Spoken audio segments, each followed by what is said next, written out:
everyone. Welcome to our first session of the day for the Future Founders Festival. We're here at day 2, and I'd like to welcome you to the Future Ready lightning talks and panel discussions. My name is Ingrid from StartSpace, and I am going to be joined today by Rwangi Fernando from STEM Sisters, Usman Iftikhar from Catalyzer, Darren Raju from Monash Young MedTech Innovators, and also Angela from Enabled Futures. And we're going to have some rapid fire lightning talks and a discussion around how the world is really changing so rapidly, and so are major industries. And Darren, Usman, Angela, and Rwangi are all leaders in the STEM, medical, tech, accessibility, and migrant entrepreneurship space. So they have plenty to share about what we can expect in the future and how we can get there. So thank you so much, everyone out there in the audience, for joining us. Thank you, Rwangi, Usman, Darren, and Angela. Now we are going rapid fire this morning, so I am going to throw straight to Usman for our first lightning talk. Take it away, Usman. Thank you very much for having me, Ingrid, and the SILT Library team. It's awesome to be a part of this conference. I want to start by acknowledging the traditional custodians of the land, the Gadigal people of the Eora Nation, where I'm speaking from. It's in Sydney, and want to pay my respects to elders past, present, and emerging, and anyone who's joining us from First Nations sort of background air. It's really exciting to think about the future politically right now, and I know that might sound absurd to some people, given that we've been going through probably the worst year that a lot of us have seen in our life, whether that's financially, health-wise. We've seen the bushfires, we've seen COVID impact and so on. But really, one of the sort of messages, the key messages I want to leave you with is that the best way to predict the future is to create it. And that's all about entrepreneurship. And so really what I do is I come from a migrant background myself. I came to Australia back in 2013 with a background in engineering. Then I studied here, did a master's in engineering management in Australia. And like a lot of you as international students, really struggled to get into employment or find the sort of right pathway to work in engineering. And that got me really frustrated, and I decided to start my own company, which is a social enterprise called Catalyzer, as you can see up here. It is supporting other migrants and refugees to launch their own startups in Australia. So we've been operating for 4 years now, and have supported around 400 people and launched about 150 businesses in all sorts of different industries and sort of fields. And the reason why I'm sort of mentioning that as a background is because when I came here, that wasn't even a part of my wildest imagination that I would be doing something like this. And so I really want to encourage you to think about, what are the skill sets that you have, what are the experiences that you have, and then how can you use them to solve a specific problem? I mean, I know that a lot of you really care about issues like mental health, like climate change, like education, inequality, and so on. And all these are massive issues. But I think one of the important things to think about is that you can actually make that difference. You can actually create the future that you want to live in. And that doesn't mean that you will necessarily create something that will have very changing impact from day one, but it does mean taking the next step today and to do something. So as an entrepreneur, what I like to talk about is taking action. And one of the really important things that I want you to do is basically Google a concept called Ikigai, which is this Japanese concept of purpose. And it looks at basically the intersection of 3 things, all 4 things for you. And so first thing is, what are the things that you're really good at? What are the things that you love doing? What are the things that can make you money? And what are some of the sort of problems in the world that need solving, right? So ideally, your purpose or what you could be doing, if it sits in the intersection of all those 4 different areas, then that's something that can give you a life meaning and life purpose. And you want to do something that is sustainable, but also has an impact. And I know that that's something that a lot of young people and particularly international students care about. So I really want to encourage you to look at that framework and think about, that this year has been really unprecedented, right? Whether that's due to climate change, bushfires, whether that's due to COVID and so on. And although we have gone through this crisis, another way to think about it is that all these crises are also huge opportunities to really try and create that future. So we've already seen the trends in terms of, digital disruption, and particularly, this acceleration. And we're all talking here on Zoom at the moment. We wouldn't have been doing that last year. And so there's a lot of these things that are happening in particular industries that are moving really rapidly. So really thinking about, how is your industry moving? What are the things that are happening there? And what can you do starting today that can sort of put you on that pathway to the future? So that's all I wanted to talk to you about today. I know we've got a quick panel discussion as well, and really looking forward to the questions as well. Thanks, Ingrid. Thank you so much, Usman. Really loved hearing about your thoughts on how many opportunities there are in what we're finding ourselves in is a crisis and a really unusual time. So thank you very much. Our next speaker this morning will be Rwangi. Rwangi, please take it away. Thank you so much. Thank you very much, Ingrid, for this lovely opportunity. And welcome to all my fellow international brothers and sisters. So I'm similarly a current international student doing my PhD at Victoria University. So, and I'm also the founder of STEM Sisters.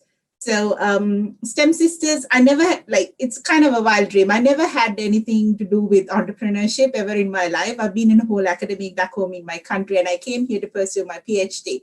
But I always felt why I do even being a lecturer is just that I kind of have that urge to kind of support and be part of someone's future that gives me immense pleasure. So while I'm here, I have seen, Sri Lanka is a third world country. And of course, women do have issues in terms of STEM industries, and we, it's not balanced, obviously. So, but I kind of had a different expectation coming to Australia, but I saw the similar type of an issue.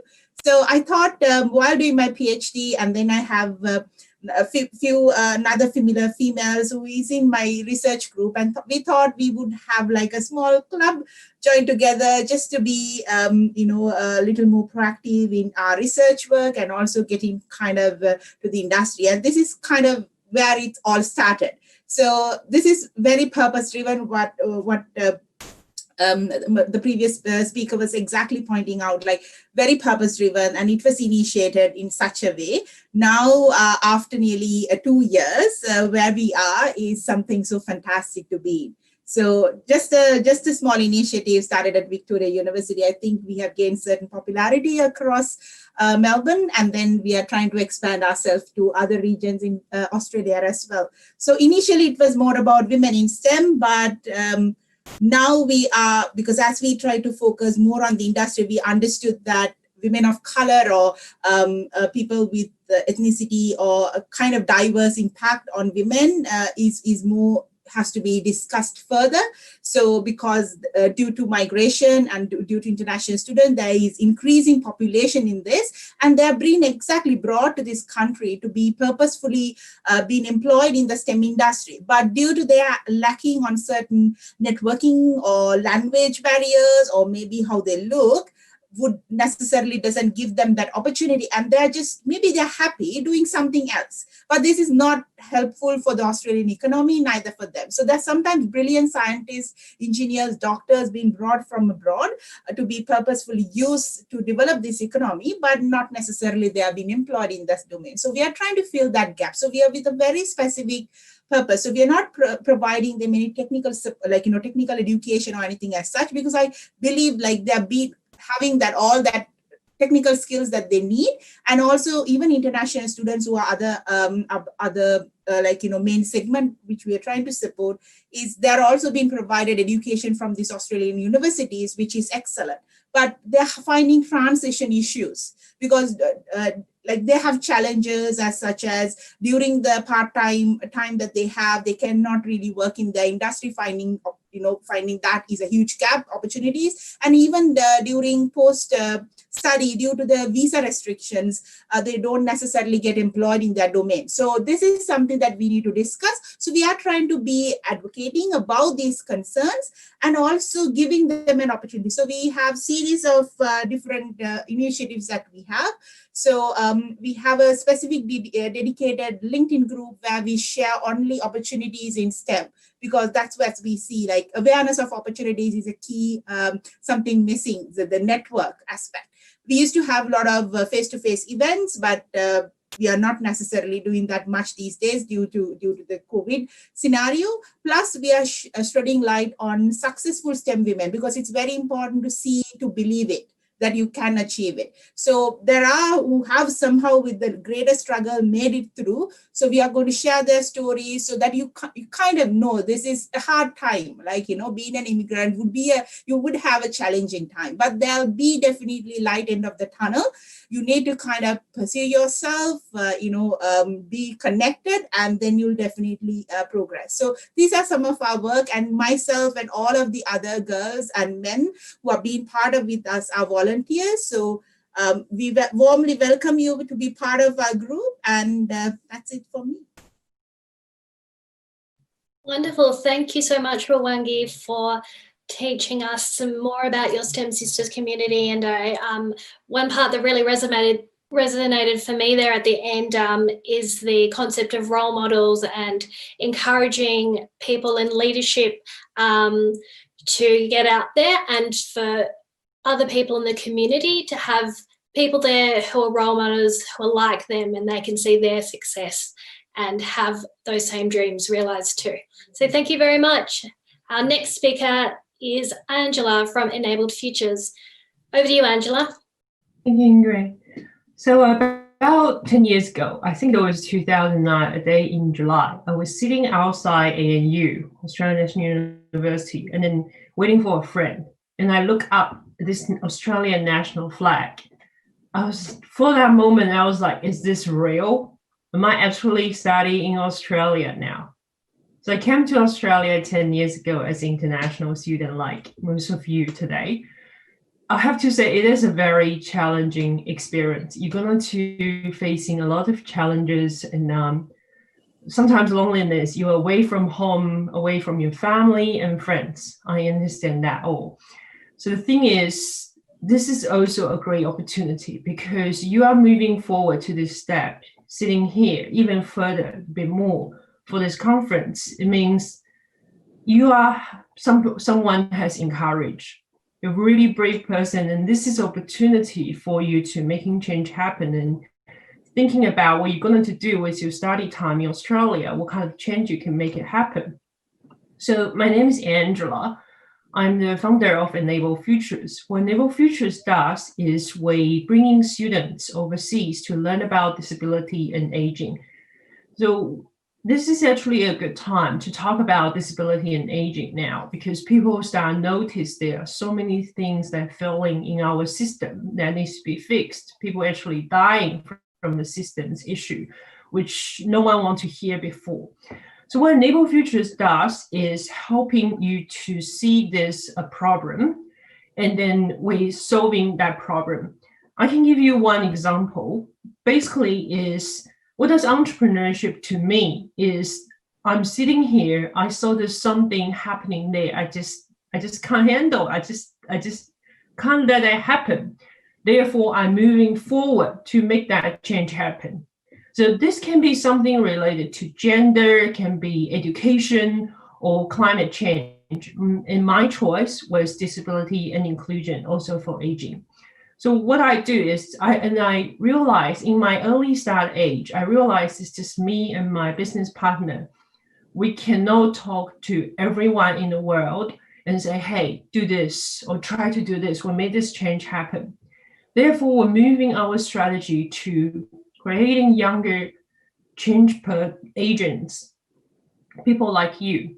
So we have students coming on board to Enable Futures. And then to most of the students like you, they're wondering, what am I going to do after my graduation? I have the skills, and then it's a shopping time.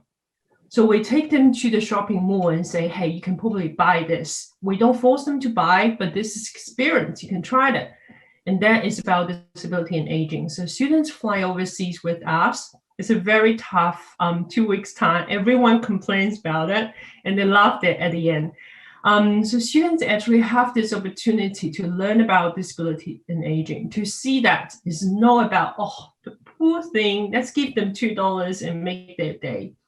And it's also not about a person with disability is having some medical condition. It's about a social model, which we can talk about it a bit more later. So all these kind of things for students come back, and this is your time to make change happen, to design something new in technology or accessibility, and then to making life different. Probably not. Sometimes we feel like we're so small, we're not going to make a huge difference, huge change. But I believe that even just that tiny little change push forward a little bit, everyone, every day, and that will happen. So that's about me and then Enable Futures. Thank you. Thank you so much, Angela. And I think it was a really nice message to you, to the audience, about the bravery that all of our audience have at home to come here away from their families, their friends, their comfort zone, their country, and really take a new opportunity. It's a huge, brave step. So thank you for highlighting that. And I do want to shout out to everyone at home that it's amazing that you're here or wherever you are and making a great, brave step and joining us for the conference to learn something new. So our last presenter today is Darren. Darren will have some slides as well, which is pretty exciting. So take it away, Darren. Hello. Thank you, Ingrid.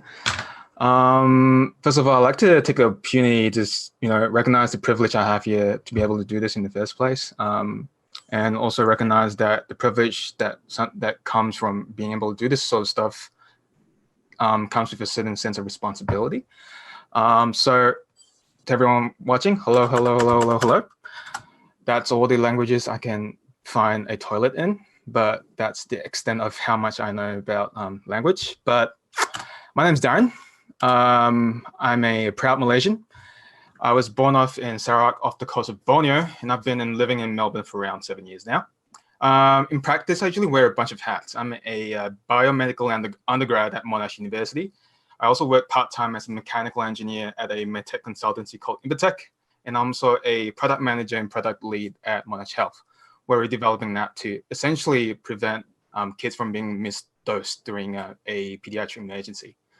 But really, the hat I'm wearing today is as president and co-founder of something called Monash Young MedTech Innovators, where we're trying to build Australia's largest youth-led healthcare innovation ecosystem by 2021. Since 2018, we've held Australia's largest student-run MedTech hackathon. We spun out a venture-backed startup, so that's us winning the Asia Pacific's largest MedTech startup competition last year. And our work has also underpinned $2.5 million grants within women's health. In the past, I've worked in social impact and also in academic research, so ranging from next generation materials for growing stem cells to building autonomous operant conditioning chambers for neuroscience, so understanding things like schizophrenia and stroke. But today's we're trying to talk about the future, and there's a couple of stuff that I spend a lot of time thinking about, and I'm passionately curious about the intersection between medical technology, global health, and existential risk. So I don't think I'm the only one here thinking about this, but I do really think that we're at a tipping point in history. Regime A is the world before COVID, before the post-truth era, and before the huge polarization in society that we have at the moment. And we're about to crest over into a regime B, which is the unknown, the future, which is essentially a blank canvas, which can either be exciting or really scary. And I'll invite you everyone to just come along with the journey with me to just consider scenarios that potentially could happen and how, as a global community, how we can sort of tackle that together. So here's what I personally dream of, like the good case scenario. I dream of a world where personalized medicine, precision medicine is simply just medicine. I dream of a world where pharmacogenomics, additive manufacturing, and big data sort of coalesce to form pharmacies of the future. So a future where a doctor sends a prescription to your local pharmacy, they take a swab from you, and within hours, you get a prescription precisely tuned to your DNA profile. A world where there's no overdoses, there's no choking on drugs, and rare diseases finally are viable to be able to be treated because additive manufacturing becomes point of care and becomes financially viable to produce. I've driven brain-computer interfaces that help the blind see, and stem cell scaffolds to accelerate the way we do drug development or do away the need for organ donors. And while this is really exciting to get here and to get here in a way that maintains our collective humanity, I really think we have to consider our relationships with tech and business in general, and also understand what startups are supposed to be doing, because startups are meant to solve a real world problem. And my personal feeling is that all problems fundamentally are human problems, because people are people, and the world's wicked problems tend to be able to trace back to our sort of actions as humans in general. So let me tell you about the alternative. So let me tell you about a future that I'm not too keen on and something that I want to devote the rest of my life to preventing. Let me tell you a bit about short-termism discounting the effects of climate change, because as climate change shift, the way the weather pattern shift, allowing disease vectors such as mosquitoes to be able to become endemic to more and more countries throughout the world, putting never before seen challenges on our global health system. Let me tell you about the fact that 70% of antibiotic usage is in factory farming, potentially opening up a way for a world where our conventional drugs no longer work. Let me tell you about the fact that in trying to address those risks, we still live in a post-truth world where efforts to actually think about science and think about evidence has started to fall apart as we somehow along the way allow technology to dictate where we go as humans, and we've forgotten to put humans and our planet at the center, sparking the sort of challenge that we have now coming to the future. So I guess the key takeaways, and maybe we can discuss this later on the panel, but I want to echo what Usman said. Like, if you want to be future ready, I feel like you essentially have to go out and build it. We don't want to be led astray or be allowed to, let technology or this pace of industrialization take away agency from us as humans and us as from the planet. So my advice, I guess, is for those out there who are thinking about, starting something of your own, I'd say find a wicked problem, apprentice it, and fall in love with it.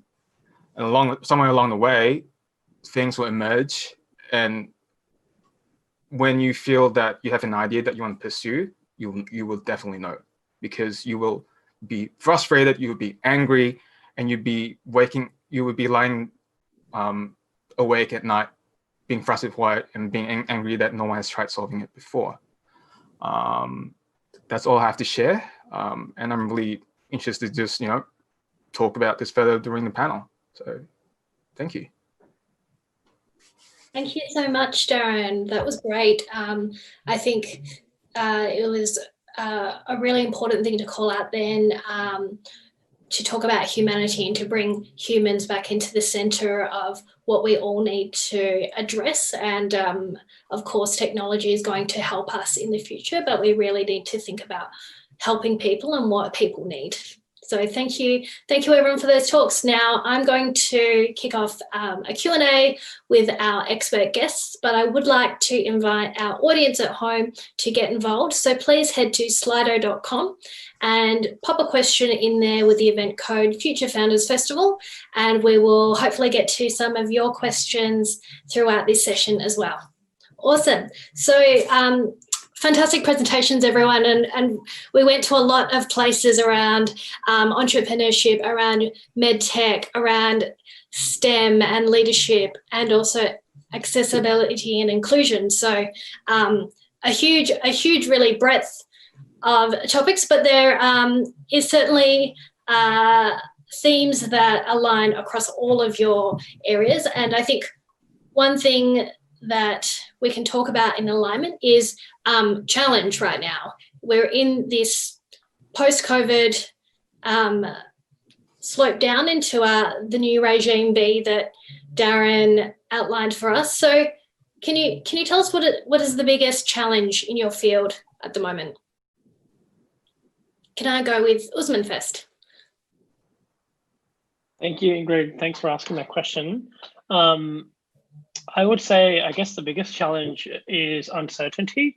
And that's really for particularly, because we support a lot of migrants and refugees in terms of helping them start their own startups. And so as you know, I mean, looking at a very specific sort of Australian example, we've got different stimulus packages that the government has sort of introduced, but migrants and refugees unfortunately didn't get access to a lot of those packages as well, which just meant that they were struggling even more at this sort of current stage, and that includes international students as well. Obviously, our borders are closed, and what does that mean for different sort of migrants who are already planning to come here, or international students who want to study here, and so on. But this is sort of a global thing as well. So I would say the sort of biggest challenge right now is uncertainty, because once we have some sort of certainty on for example the vaccine, or where and how some of these sort of migration and travel systems are going to work, and what the future of migration even looks like post-COVID, I think that will make it a lot easier for a lot of different people to play around this. But I think I would say, we'll call out the uncertainty, and I think that's probably across all different fields, but definitely in our sort of area, that's the biggest challenge. So do you think the closing of the borders and that uncertainty around that, especially also for people who want to operate businesses globally or cross countries, do you think that we're potentially going to see a restriction or a constriction in business and entrepreneurship because of these wider political decisions on closing borders? I think it's hard to answer that as like a blanket generalized answer, because it really depends on the industries you're in, right? So for example, if you take supply chains, we're already starting to see this where manufacturing is being decoupled from a global manufacturing supply chain. And a lot of countries, particularly in and Darren can talk more about this around sort of medtech, but particularly, in medtech or some of the other areas where they're really crucial to pandemics, you don't want to be reliant on external countries to give you, supplies of mask or vaccine or anything else. And so everyone's trying to build their own capability, even the countries that didn't have that, right? And so there's going to be a lot of disruption from that perspective. But at the same time, when you take an example of an organization like Zoom right now, which ballooned from, I think it was in March or April, their sort of valuation by $17 billion, like $50 billion at the moment. So they've grown 3x in 6 months. And that sort of shows you, the power of technology as well in a different way, where although we can't meet collectively in a sort of physical situation, we can do a lot so digitally. So I think depending on the industry, in some industries, they're going to see a lot of flourishing. EdTech is an example of that. In other areas like manufacturing, we might see a decoupling, and we might see a bit of slow growth as well, and more focus on reliability rather than efficiency or cost. So yeah, it's hard to answer that in a blanket situation, but those are two examples to sort of as a juxtaposition between those two options. Yes, thank you, Usman. I think, there's some things that will constrict, but then some opportunities to grow as well. Angela, could you share with us perhaps some challenges that you think your industry and your field is facing right now? Okay, so for my field, there's actually two types of challenges. One is definitely for the student side, for educating the students and then bringing overseas, because one of the things we actually do is not just giving students opportunity to learn, it's also give them life experience, work experience to help them for their future career development, also for their CV. The problem is this total travel ban. I just got one of my clients emailed out. So there's no travel allowed for any students anytime soon. Those kind of bans, there's definitely one big struggle thing, because for our end, the education really needs to be hands-on. Student needs to be in the environment. In some countries, sitting on a wheelchair or trying out blindfolds or things themselves to experience the difficulty of accessibility. So without that experience, no matter how many talking I've done online, people won't feel it. People won't realize a tiny little bomb this high at the door until they're actually using a wheelchair. So this is one of the biggest challenge from my end in terms of education side. So students can't get a life experience firsthand. But for the disability sector part, what I think I personally observed is the support worker part, because as you can see, the news is all go all over the place, not just about disability support workers, it's also for the aged care. So Australian government is trying the best to protect the aged care and our elderly citizens, but the problem is there's still risk the support workers might get sick and then pass that to the people they're looking after. But the thing is, a lot of people they are looking after rely on support workers for day to day. So I think that is one of the biggest challenging for the industry to ends. Thank you. Thank you so much, Angela. Rawangi, can I go to you? What do you think is one of the biggest challenges in the work that you do and the community you work with at the moment? So what we are trying to do is to increase the diversity and inclusion in STEM. So COVID has brought there are many organizations, government including, trying to make a change over there. But due to COVID now, these women are even facing more difficulties because they may have more household responsibilities to many other, taking care of the kids. Like pursuing the career is becoming even more harder. So actually, therefore, this is really challenging, and even to get that networking opportunities and things like that, it's like a plus and a minus, not always, because I have heard some shares, okay, because now things are online, I could participate. Because earlier I couldn't really make it because I couldn't take care of my kid and do that as well. So there is a plus and a minus, but I still think definitely this has been challenging, because to get that first bit of a network, I think the most challenging, because we support international students and recent migrants both. So the newest international students who came early 2020 are the real people who are struggling, because they never had any sort of that first experience of getting into a network, because they got to know everyone from online. So they don't they're kind of very lonely. So that part is critical. But some who've been there at least 1 year have experienced and then kind of grow some sort of a network. I think they are, of course, it's challenging, but they're kind of finding it on a basically a different or a better means.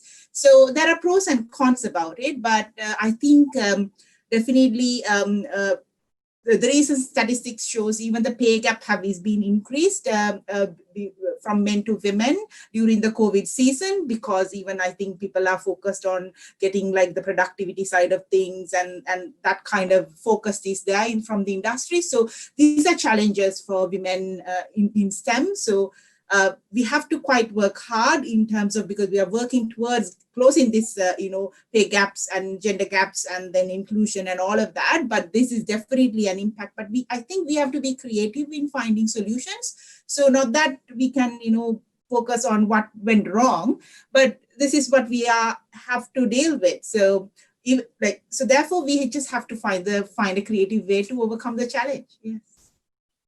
Thank you, Rawangi. And Darren, there's a lot of interesting work that you do that is going to be relevant in the future sooner than we all thought. Darren, what's the biggest challenge for your field right now?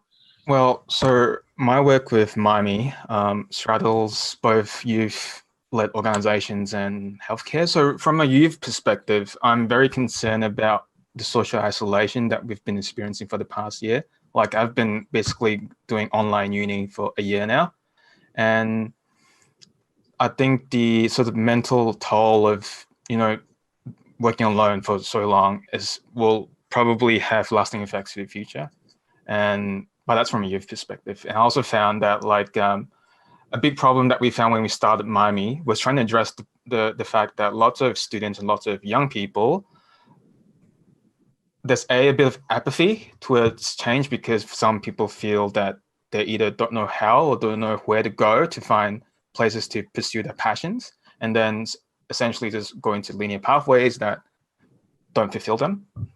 And we find that a lot. And also one of the challenges that we face is helping students realize and helping universities realize how much change they can do via coursework or via the own sort of mechanisms that they have that's not directly, research, but pivoting education in a way that affects tangible change. The other thing that we sort of took a look at with the healthcare stuff is stuff surrounding the future of intellectual property and something called vaccine nationalism that's been rising. So I can give you a stat. So currently with the COVID vaccine effort, 13% of the world's population has already laid claim to over 50% of the vaccine stock that we have. And you know, as COVID sort of happened, countries sort of figured it out that, like, you know, our internal supply chains are very vulnerable towards disruptions such as these. So we got to like consolidate. But at the same time, because of that, people start, you know, buying up stock. It's like, you know, the toilet paper sort of thing that happened earlier in the year. So what's been happening is that now there's a fear that if we are to buy up, if richer countries can push around their weight and be able to buy up the stock, then how the hell are we going to, like, you know, go back to normal if the rest of the world isn't really, you know, protected? So that's one of the big problems that we sort of facing at the moment. And the other sort of thing that's coming to light is the fact that intellectual property and commercialization doesn't really fit well with trying to address infectious disease, because infectious disease disproportionately affects low-income countries. And so what happens is that you're going to have a really chain reaction of people trying to profit off of healthcare or treating healthcare as a commodity, where it should be an actual human need, which is why I feel like we need to go back to putting humanity at the center of all of this. So that's more of like where I've sort of been, where the headspace is at in my area. Yes, I think that's really important, Darren, and the humanity aspect that many of you touched on as well, around, you know, isolation and loneliness and what that really means for humans right now. We have a question in from the audience. So we're just talking about challenge. Let's move and flip to opportunities. And I'd love to hear your thoughts on what do you think are the biggest opportunities for Australia, and particularly from an economic perspective, if you can make a comment on that for any of your answers. Who would like to jump in? Usman, Angela? Very happy to jump in. So I think there are huge opportunities for us here in Australia, and there's different ways in which we can think about it. So first is thinking about what do we do really well, and what are some of the assets and sort of, you know, like resources we already have that we can utilize. And so particularly when you think about like one industry that I think, you know, it will solve a huge problem, but also will have a massive implications in terms of, you know, both like economic growth, is sort of renewable energy and clean technologies. And I think this is one of those areas where, you know, I mean, Australia is a very sunny country. You know, we've got a lot of sun, wind, water, geothermal, all sorts of, like, you know, renewable energy technology, sort of, you know, resources that we can definitely utilize. And I think that one of the opportunities Australia has is to think about, you know, how when this sort of I guess discussion happening on building back better from the pandemic. And so, you know, but at the same time, you know, thinking about like solving climate change and sort of these bigger issues, and really seeing, you know, can Australia become a renewable energy superpower? You know, I mean, there's already talks between like Australia, you know, I guess exporting energy to Southeast Asia, but there's a lot that can be done in that space, particularly if you utilize renewable energy sources. And the second thing that I want to say, particularly from a migrant angle, I think is as a multicultural community here, the biggest benefit that I see is, you know, we come from so many different backgrounds, and we've got a small enough market for people to test new ideas. And so this is something that I talk to people about even pre-COVID, but I think it's even more important right now, is for anyone who's here, whether you're local or international, doesn't matter, you know, you can look at Australia as your test or your pilot market for trying out new ideas. In this sort of post-COVID world, we are lucky that, you know, although we've gone through some hardship, but we are still lucky that we're doing so much better than the rest of the world in terms of dealing with COVID at the moment.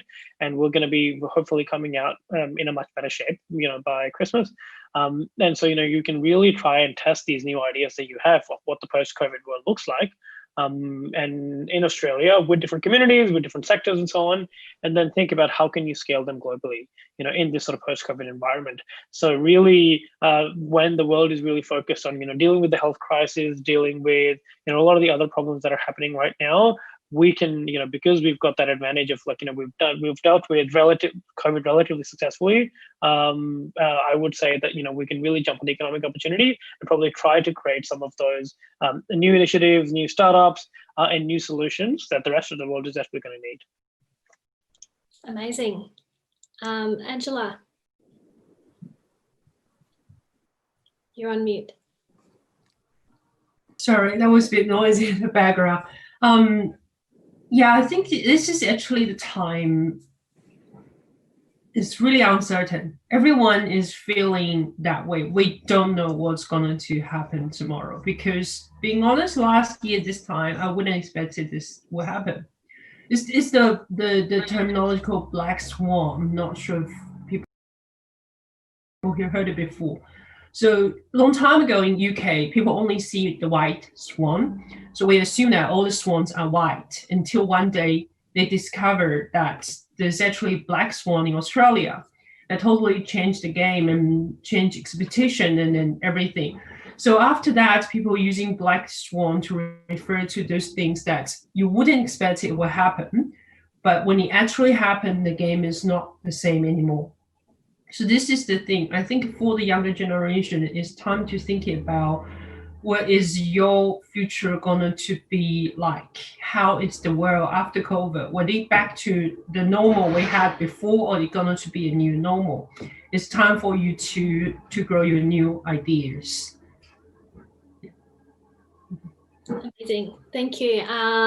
Darren, opportunities for Australia in the future and any economic perspective on that too?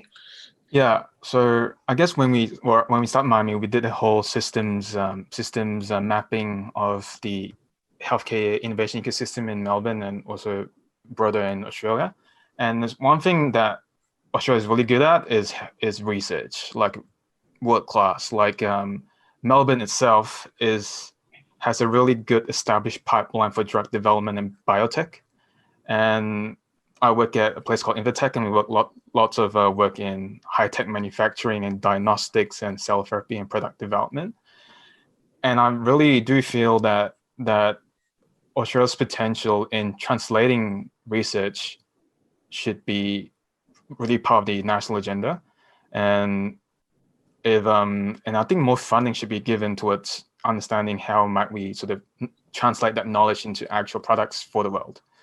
The other opportunities that are sort of, I think that Australia should take advantage of was also with the clean tech stuff that Usman mentioned, but also understanding how to map out interfaces between disciplines and targeting that. So lots of the places where things are untouched or underserved are places where different disciplines collide. And interdisciplinary approaches are going to be really, really helpful for people to just innovate in, because there was a project I was involved with, and I also took a bit of looking at was the concept of treating what I call it again? Treating the notion of healthcare like so in the hospital you have this little med trolleys that you put like little drugs in. And the concept was trying to understand how would that look in a Formula One pit stop, and how do we translate learnings from a Formula One pit stop to a healthcare setting? Because if you've ever seen a pit stop, they're bloody efficient, and trying to translate those efficiencies from different industries to other places is going to be like really, really good for the future of Australia. But if we continue to invest in the future and not be too short-termist about where we put our money. I do realize it's a very tough situation at the moment, and uncertainty is a big thing. But personally, I feel uncertainty is the best thing to feel, because that means there's opportunity, and it's basically a playground to play in. And the best thing about uncertainty is that there's opportunities to grab leadership. So yeah, that's essentially what I think. Awesome. Thank you so much, Darren. And last, Rawangi, what opportunities do you think are going to grow in Australia, and some economic opportunities and wins from that too? So STEM, I think, is as across all borders of STEM, any sort of an industry is where you can really make a change. How we see things. So as previous speakers mentioned, all of these areas is definitely where you can rethink of the way we do and then try to come up with new solutions. And I think already the government and all the leading science related organizations have come up with suggestion plans to competitions, to grants, kind of asking people to get involved and try to come up with new solutions. So I think STEM is definitely the innovation behind any country, and the economic growth comes through that.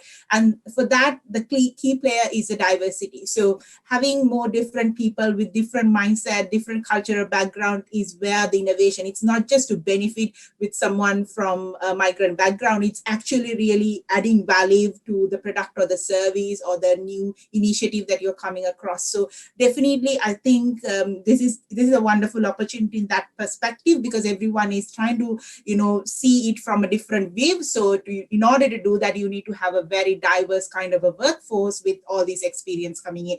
And then if you think about for that in terms of the specific group that I'm focusing on, international students and migrants, it's maybe a little selfish, but for some time there won't be any people coming in. So the opportunities are for you.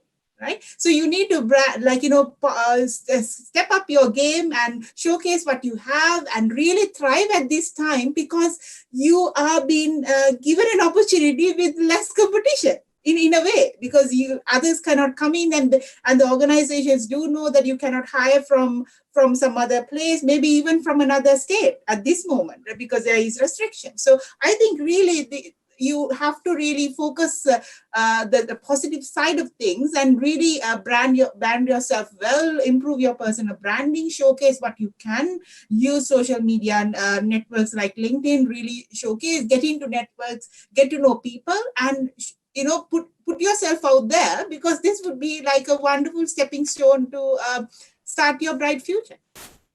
Amazing. That's a really positive note to end on, Rwangi. So we're just about at time. Before we go, Usman has just shared actually a great book that we'd love to share the title. It's called Anti-Fragile, Things That Gain from Disorder. So check that out for some more reading and learning about what opportunities we can grab onto together in this time. Thank you very much, everyone in the audience, for your time and joining us today.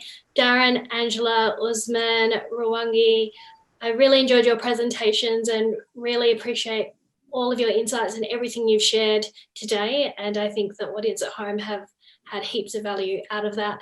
I'd also encourage everyone at home, check out the program page on our website. All the speakers' profiles are up there, and there are links to their websites, their social media. So please go check them out and get in touch and build that network that we've all been talking about.